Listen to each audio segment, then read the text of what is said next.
How many of you automatically recognize these words? 1, 2, 3, 4, 5, 6, 7, 8, 9, 10. 1, 2, 3, 4, 5, 6, 7, 8, 9, 10. Because of your American education, that every good statesman knows French, just as every good Roman knew Greek, and also because of the increasing population of Spanish-speaking individuals, you at least knew one of these. However, had I started with 1, 2, 3, 4, 5, 6, 7, 8, sure. How many of you would have recognized this as Mandarin Chinese? Mandarin Chinese is spoken by 1.3 billion people in the world. Because of this statistic, Chinese language programs are increasing in the United States.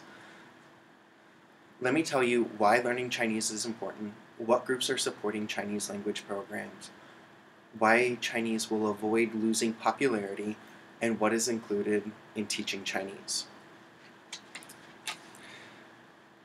As I've said, 1/5 of the world speaks Mandarin Chinese. According to Jay Lauerman of Bloomberg Media, Chinese is the most important business language besides English. It is then followed by French and Arabic. China is also a rising superpower. It has increasing economics, and it is also an international political force. It also has a rich history ranging back to 1500 BCE. The College Board is one of the greatest supporters of Chinese language programs. It has allied itself with Asia Society to host the annual National Chinese Language Conference. It has also teamed up with Hanban, a Chinese political group, to institute the Chinese Guest Teaching Program, where Chinese teachers are sent from China to the U.S. on a Chinese subsidized salary.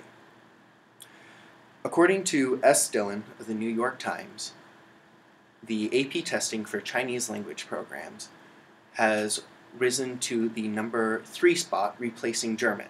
It is only preceded by French and Spanish. Chinese will avoid losing its popularity because its population and its economic stability will continue to be number 1 for a very long time. It will only be replaced as the number 1 language by Hindi when India's population has risen above China's. Teaching Chinese is a very involved process. Chinese is not only a pictorial language, it also has a romanization. The difference is Hanzi, the characters, and Pinyin, the romanization. Because it is a written language, students must learn how to write the language. However, most written communication is done electronically, yet all testing is done by handwritten test. So it's a conflict one must overcome. Chinese is also a tonal language. Ma, ma, ma, and ma are all spelled the same. However, they mean mother, horse, an interjection, and to curse someone. So this is a task that must be overcome by both students and the teacher. Chinese is also a dialectic language.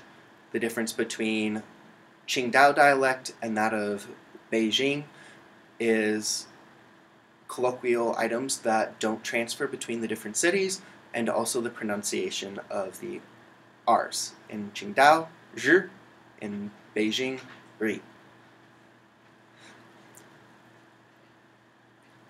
From this presentation, you have learned that Chinese is very important to learn. It's being supported by many groups throughout the U.S., and that it will avoid the language decline. Popularity decline. Popularity decline. It is also a very complicated language to learn. This is why we must teach it to our children.